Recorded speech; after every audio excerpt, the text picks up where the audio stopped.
তাঁর বয়স যখন মাত্র 7 বছর, তখন এক সন্ধ্যায় তাঁর বাড়িতে এক প্রাপ্তবয়স্ক আত্মীয়ের দ্বারা সেই প্রথম যৌন নিগ্রহের শিকার হয়েছিলেন। ময়মনসিংহের সেই সংকীর্ণ গলিপথে সবেমাত্র সূর্যাস্তের শেষ আলোটুকু নিভে আসছিল। ছোট্ট তসলিমা তার ঘরে বসে একটি পুরনো কবিতার বই নিয়ে উল্টে পাল্টে দেখছিল। ঠিক এমন সময় তাদের বাড়িতে এসে উপস্থিত হয় কয়েকজন আত্মীয়। তার মধ্যে একজন প্রাপ্তবয়স্ক পুরুষ নিঃশব্দে তার ঘরে ঢুকে পড়ে।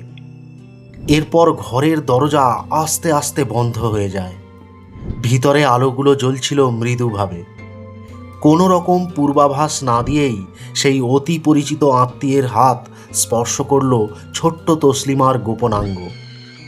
সেই রুক্ষ হাতের সবকটি আঙুল অসংখ্য পোকার মতো কিলবিল করে উঠতে লাগলো তার কোমল দেহের সমস্ত অঙ্গ প্রত্যঙ্গ ও বিভাজিকা জুড়ে। তার নিঃশ্বাস প্রায় বন্ধ হয়ে আসছিল। সে নিথর হয়ে গেল। তার মন তখন চূর্ণ বিচূর্ণ হয়ে গেছে, যাকে গ্রাস করে ফেলেছে এক চরম শূন্যতা। নিষ্পাপ শিশু মন বুঝতে পারছিল না কি ঘটছে। সে শুধু জানতো যে এটা তার সাথে অন্যায় হচ্ছে, যা বিরক্তিকর, ভয়ঙ্কর এবং যন্ত্রণাদায়ক। এরপর যখন সেই পাশবিক হাত দুটো তাকে বিবস্ত্র করতে উদ্যত হলো, তখন তসলিমা তাকে ধাক্কা দিয়ে দূরে সরিয়ে দেওয়ার চেষ্টা করলে সে তার কানে কানে ফিসফিসিয়ে বলল, কাউকে বলো না, কেউ তোমার কথা বিশ্বাস করবে না। সেই পাশবিক পুরুষের ক্রূর হাসি ছোট্ট তসলিমার কাছে একজন দাড়িওয়ালা পরিচিত মুখের নেকড়ের মতো মনে হতে লাগলো।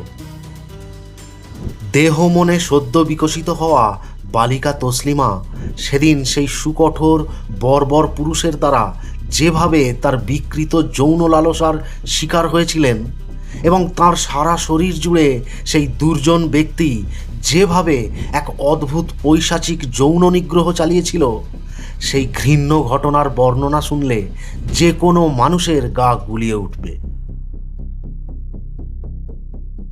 কম্পনরত গলায় তার পরিবারকে সব কথা জানালে কেউ তার কথা বিশ্বাস করেনি। উল্টে বড়দের সম্পর্কে মিথ্যা বলার জন্য তাকে তিরস্কার করা হয়েছিল।